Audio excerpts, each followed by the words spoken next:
Hai, Assalamualaikum warahmatullahi wabarakatuh. Kembali lagi bersama aku Devi di channel Devi Fauzia yang akan membahas seputar pengalamanku selama aku terkena GERD dan psikosomatik.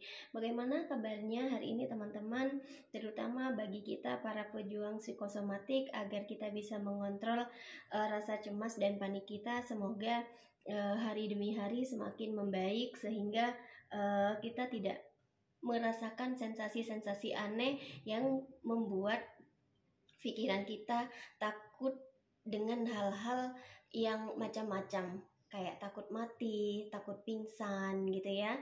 Semoga kita semua selalu diberi kesabaran, semoga kita semua selalu diberi kekuatan, terus berusaha, terus berdoa agar tiap harinya akan semakin membaik, tambah membaik lagi sehingga kita bisa sembuh total dari psikosomatik ini.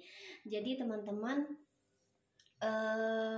aku akan sharing ke kalian ketika aku sudah meyakinkan diriku kalau misalnya aku nih sudah sembuh dari psikosomatik dan GERD. Jadi selama mulai bulan Juni ya, Juni, Juli, Agustus sampai Desember itu aku benar-benar berjuang melawan pikiranku sendiri, berusaha mengontrol panik dan cemasku. Akhirnya aku ada di titik dimana alhamdulillahnya setiap sensasi-sensasi itu sudah jarang hadir di aku. Kayak yang biasanya tiap hari itu bisa ganti-ganti sensasinya. Kadang nyeri di mana-mana, kadang perut begah gitu ya. Jadi tiap harinya itu ganti-ganti terus sensasi yang datang di aku. Akhirnya setelah aku mencoba untuk mengontrol pikiranku agar aku tidak terlalu cemas dan panik, mungkin ketika aku bisa mengontrolnya, akhirnya otot-ototku ini tidak tegang, jadinya rileks sehingga aku tidak merasakan sensasi-sensasi itu. Bukan tidak merasakan lagi, tapi tidak seintens dulu. Sekarang lebih jarang gitu teman-teman. Jadi aku sudah dengan PD-nya bilang kalau oh berarti aku sembuh total, alhamdulillah ya Allah gitu ya. Nah,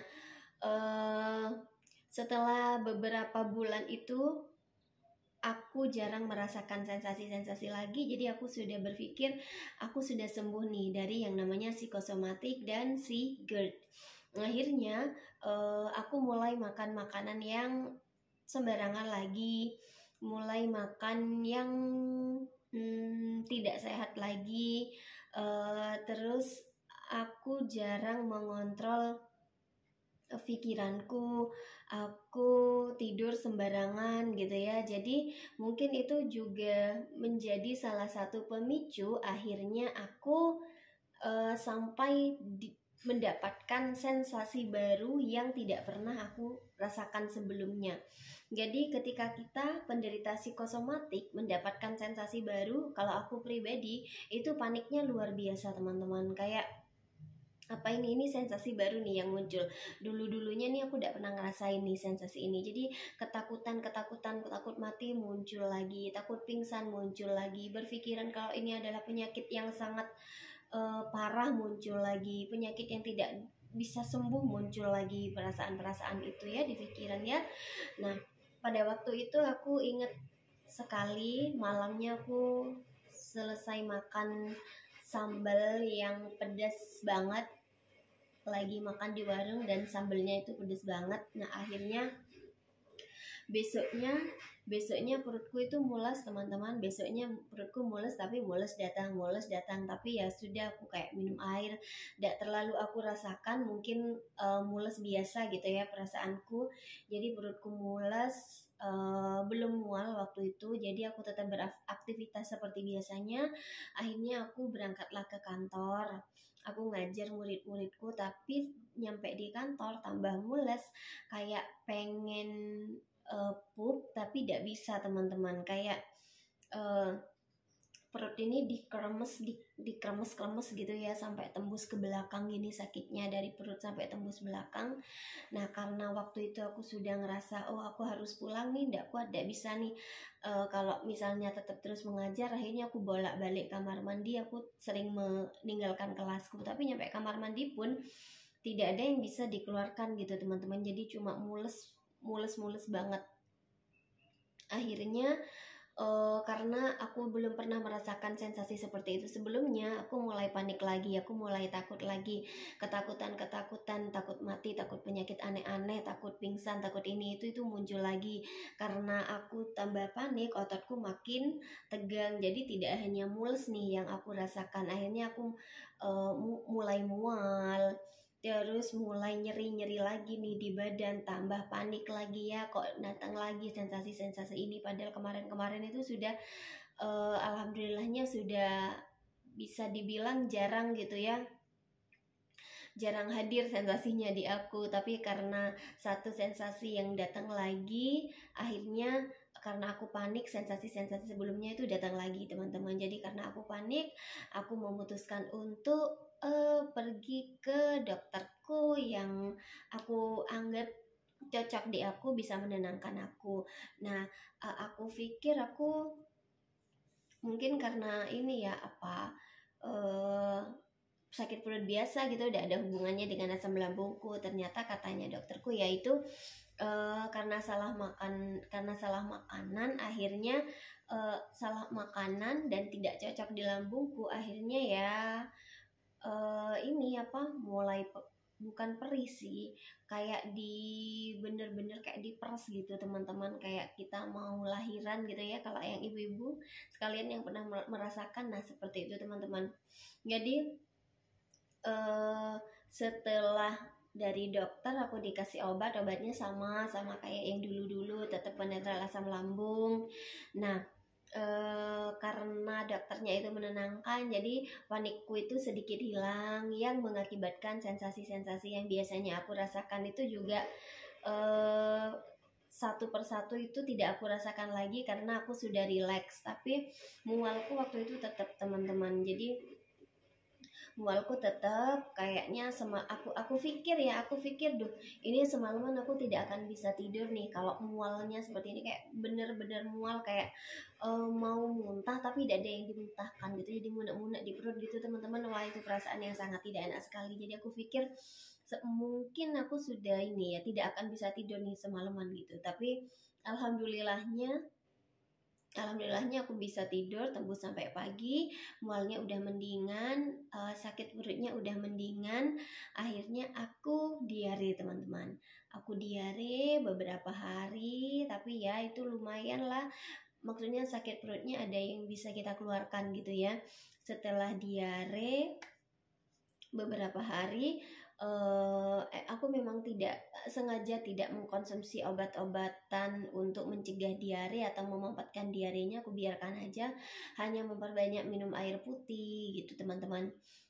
Setelah diare selesai, lalu tidak bisa pup. Biasanya gitu sih kalau kita lambungnya bermasalah, setelah diare biasanya lanjut tidak bisa pup gitu teman-teman. Kayak tapi sudah tidak semules biasanya, sudah tidak mual kayak biasanya. Jadi aku kayak konsumsi buah-buahan kayak papaya, kayak pisang gitu-gitu yang banyak serat gitu ya teman-teman ya. Jadi kalau menurut aku itu gitu, ketika kita sudah ngerasa kita sembuh, sudah tidak merasakan sensasi-sensasi lagi, tapi mungkin karena ya kesalahan kita juga teman-teman, karena kita ngerasa sembuh lalu kita bisa makan makanan sembarangan ya, mungkin sekali dua kali tidak ada efeknya di kita. Tapi kalau terus-terusan akhirnya ada di titik dimana kayak lambungnya udah nyerah nih, udah stop makan itunya. Jadi ketika asam lambungnya naik, maka banyak sensasi-sensasi lagi yang kita rasakan. Tapi karena aku belajar dari pengalamanku, tidak separah yang awal aku terkena GERD dan psikosomatik.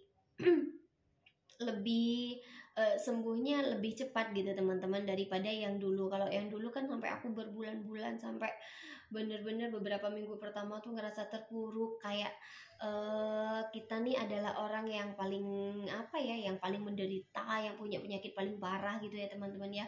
Karena belajar dari pengalaman yang itu, maka ketika aku terkena uh, sensasi selanjutnya, uh, aku sudah bisa mengontrol pikiranku, mengontrol rasa cemas dan panikku, sehingga sensasi-sensasi itu tidak datang berkelanjutan gitu teman-teman. Jadi menurut aku ya, teman-teman yang sekarang sudah ngerasa better dari sebelumnya, kayak sudah tidak merasakan sensasi-sensasi lagi.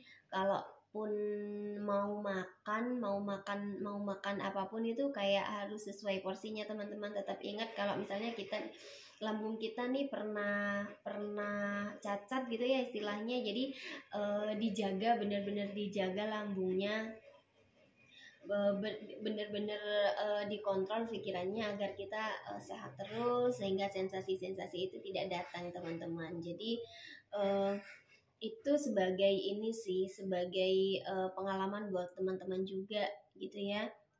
Jadi kalau misalnya sekarang teman-teman ada yang ngerasa sudah sembuh, terus karena satu dan lain hal akhirnya datang sensasi lagi, jangan khawatir.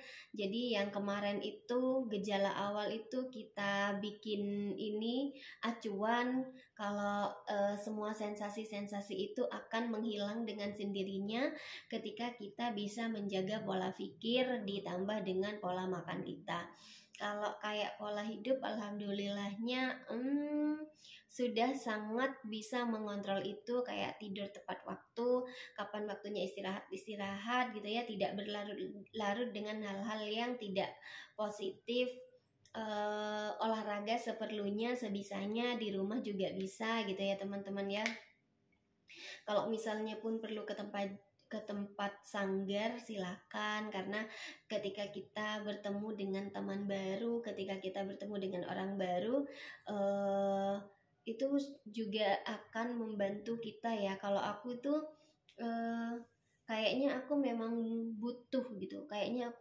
butuh teman untuk diajak cerita gitu teman-teman. Jadi kalau misalnya kalian punya teman seperti itu yang bisa mendengarkan keluh kesah kalian, silakan diceritakan kepada mereka. Itu juga mengurangi beban sih menurut aku, selain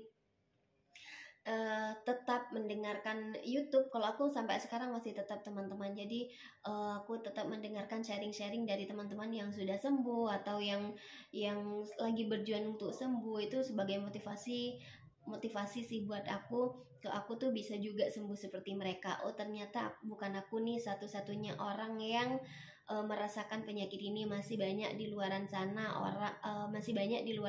yang juga merasakan hal seperti kita, bahkan setingkat artis pun itu sepertinya ada ya teman-teman ya. Jadi jangan khawatir, kita ini tidak sendirian gitu teman-teman.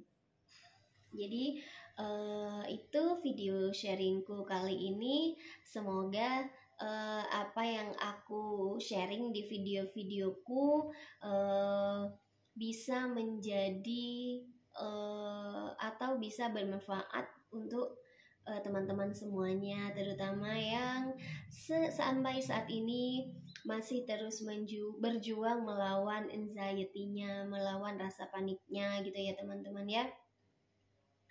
Jadi terima kasih untuk dukungan, like, subscribe-nya teman-teman. Silakan kita sharing di kolom komentar, mungkin ada hal-hal yang perlu kita sharing gitu ya. Yang perlu diingat adalah kita tidak sendirian, banyak orang yang akan mendukung kita ya di sekitar kita. Banyak hal yang bisa kita lakukan untuk melakukan selama proses penyembuhan gitu teman-teman. Sekian dariku untuk video kali ini. Terima kasih. Wassalamualaikum warahmatullahi wabarakatuh.